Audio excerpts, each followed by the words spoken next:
our U.S. Attorney General, Pam Bondi. Thank you, Sheriff. I feel like I'm back home being here in Broward. To our victims' families first, we met with them earlier. Thank you for being here, and we're so sorry. And as Sheriff Tony said, your family was not, your victim was not just sitting there in a box of papers. They are a victim, and that's why they have spent a decade finding some of these people who have killed your loved ones. So we're very sorry for your loss, and I know you have to relive this, and thank you for being here today. So sorry you're going through this. Sheriff Tony, thank you for your relentless pursuit of justice in these cold cases. And these cases are never cold when it comes to law enforcement.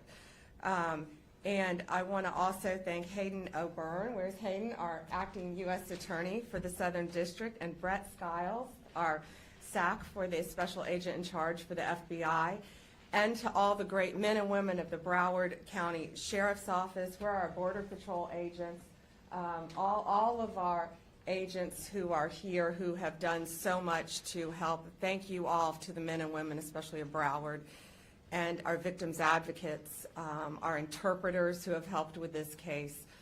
It takes a lot of people to make these cases, and they're so very, very important. And today we're here to announce the arrest of 3 more MS-13 gang members who were in this country illegally, and they were in Florida, and we will be reviewing them. They've all been arrested for first-degree murder. We will be reviewing them to see if we will seek the death penalty. This has been a long-running investigation that started in 2015. The victim in this case was brutally murdered, stabbed approximately 100 times by multiple gang members before he was shot in the head. He suffered tremendously.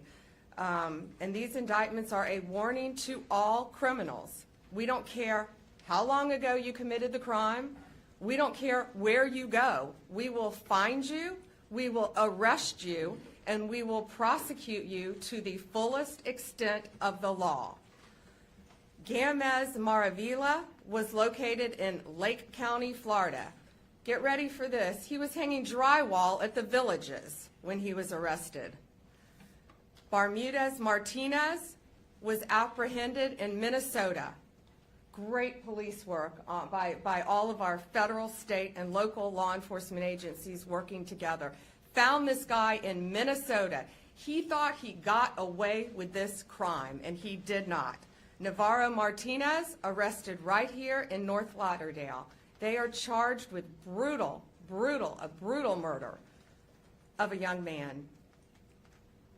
One of these defendants sought him out, convinced him to come with him in his car, took him to a crime scene where they are all charged with violently stabbing him, almost like a game, to get a higher level in their gang initiation. They were all part of an MS-13, it's called Click, a clique that was living right here in Florida.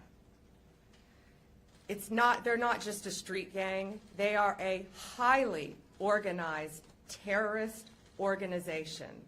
Last week in Virginia, you all saw, we arrested one of the worst MS-13 gang members. He was one of the top 3 leaders of MS-13 in our entire country.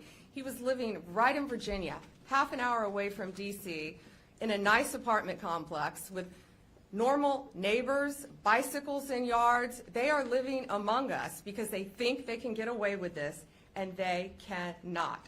They're bringing drugs, they're bringing guns, and especially violence to our country. And under Donald Trump's presidency, that has stopped.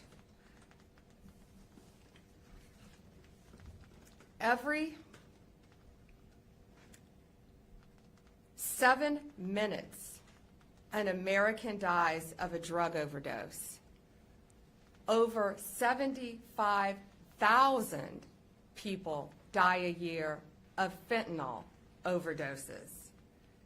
More than 2 homicides an hour happen in America. We know there is so much more work to be done, And that's why we are all here fighting for victims of crime. These gangs are organized, they are terrorists, and look at these three guys. They thought they got away with it for almost a decade, but they did not. Thanks to the great men and women of law enforcement, they were found, they were arrested, and if convicted, they will never see the light of day again. More arrests are coming. If you are a gang member living in this country, I'd self-deport right now because we're coming after you. It's my honor today to introduce U.S. Attorney Hayden O'Byrne with the Southern District of Florida. Hayden, thank you and your team for your tireless work on everything that you've done to keep Florida safe, but also to keep our country safe by taking these terrorists off our streets. Thank you, Hayden. Thank you, John. Thank you.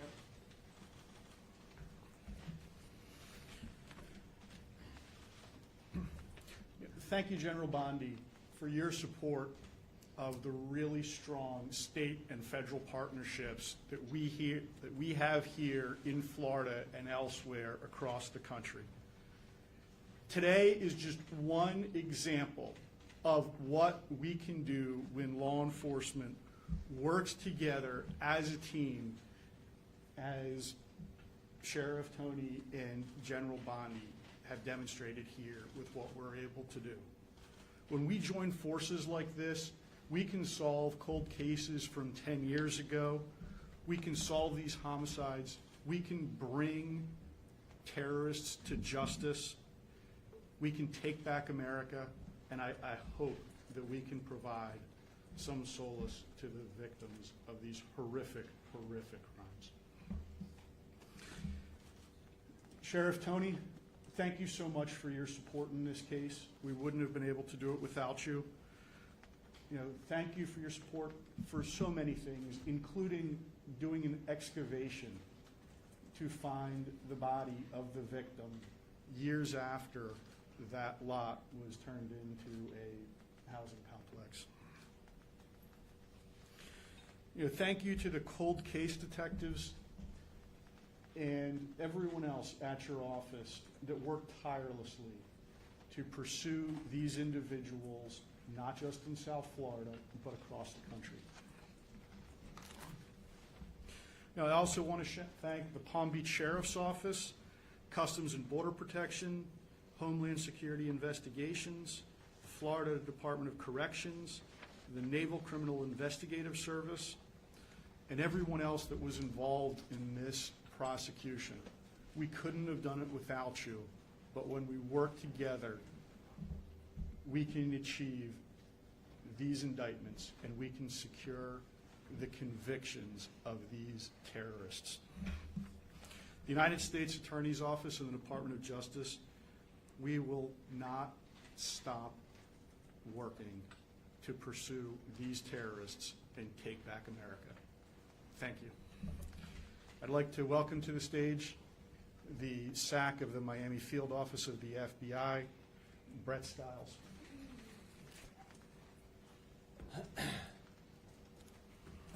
Morning. So on March 6, 2025, 3 MS-13 members were indicted for violent crimes in aid of racketeering, also known as VICAR, for murder as part of an ongoing FBI investigation involving 4 homicides in Broward and Palm Beach counties. So these 3 indictments represent the last of 9 subjects believed to be involved in 4 homicides.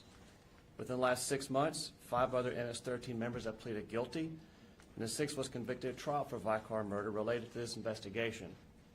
The convicted MS-13 members currently, one of them is facing a life sentence. All the others, if convicted, are also facing life sentences. MS-13 is a violent international criminal organization that has no respect for borders, law enforcement, or human life. In fact, one of the final tests for membership is to commit murder. They have made inroads into many cities across the country, committing a variety of crimes, including drug trafficking and extortion, and they must be stopped. This is why the FBI is dedicated to disrupting and dismantling the most significant gangs through intelligence-driven investigations and partnerships such as our Safe Streets Task Forces, the National Gang Intelligence Center, and our transnational anti-gang task forces. Again, I want to thank our partners in this complex investigation, to include the U.S. Attorney's Office, Customs and Border Protection, the Broward Sheriff's Office, U.S. Border Patrol, Homeland Security Investigations, the Palm Beach Sheriff's Office, and the Florida Department of Corrections Office of the Inspector General. Additionally, I want to highlight the ongoing the ongoing close cooperation with our law enforcement partners in El Salvador and Mexico on this and other investigations. Only through the hard work and diligence of law enforcement professionals within these organizations was this investigation a success. And the fight isn't over. Together, as a great law enforcement community, we're better positioned to root out any gang that seeks to commit violence against our citizens and the communities that we serve. So now to the South Florida community. We encourage anyone who may have information about gang activity to come forward and report it. This information is vital to our ability to keep the South Florida community safe. Thank you. Thank you, and thank you to Director Patel. You have, both the FBI has been working tirelessly to take these illegal aliens and all of these criminals off of our streets. Are there any questions?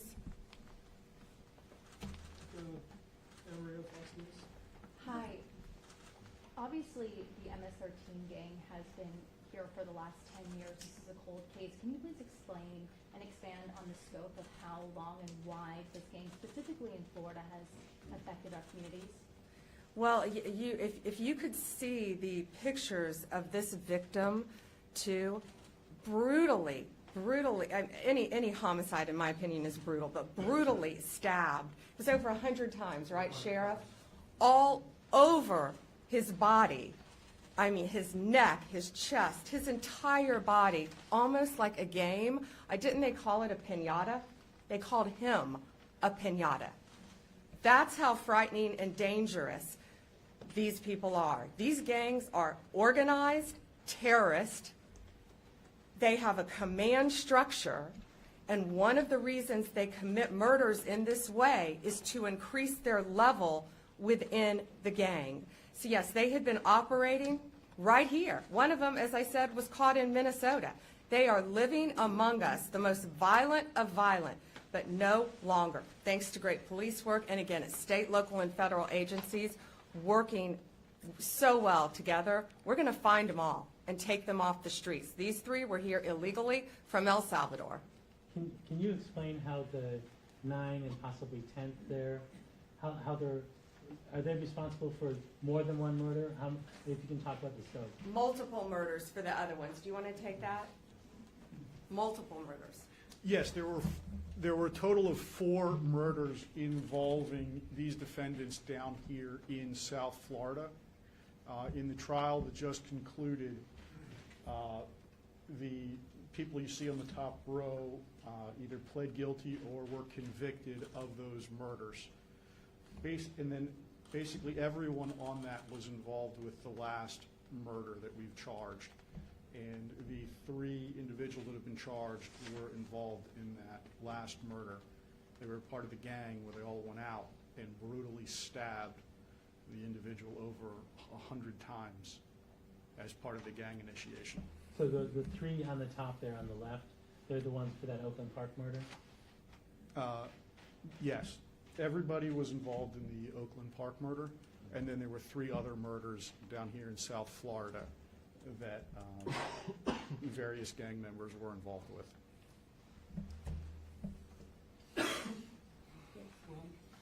Ms. Bondi, a question not related to this terrible tragedy. As you know, it is routine for the department and the FBI to investigate matters such as the signal scandal, the interactions, inappropriate interactions between some of these cabinet secretaries on secure national defense information. Last week you told a reporter that the reason you have chosen not to investigate that was because you viewed this information as not being classified. The predicate for opening investigations in the past has not been classification. It's been sensitive national security information. So I have two questions. First, can you tell me how you know it wasn't classified if you haven't investigated? And secondly, have you discussed this matter with the president or anyone else in the White House? I have not discussed it with the president. And secondly, the agencies themselves said it was sensitive, not classified. I believe one inspector general is looking at it now. Those cases would have to be referred to me. They have not been referred to me. They are being looked at interagency currently. Does the Anyone FBI have else? latitude to open an investigation independently? No, nothing has been referred to us. These are intelligence agencies, and they are reviewing it internally. All right, thank you all so much. I can take one more. Thanks. Hi, Betsy Klein, CNN. Yeah, hey, Betsy. On the topic of deportation flights, were you informed of Judge Boasberg's March 15th verbal order to turn planes around, and were you involved in the decision to defy that order? I don't think anyone defied an order by a judge. That's pending in court right now. I think our attorneys have argued in court. I think there were arguments yesterday. We're awaiting a ruling. I anticipate this will go to the Supreme Court, be ruled in our favor. I don't believe anyone defied a court order. I think testimony came out in court that those planes not only had taken off, but were outside of American airspace. Moreover, they were illegal aliens from El Salvador, just like these guys on this chart, who are committing violent murders throughout our country. They were some of the worst to qualify under the Alien Enemies Act, and we should be concerned about the victims of these crimes here in our states more than these defendants. Were you involved Thank in you that all. decision? Thank you all.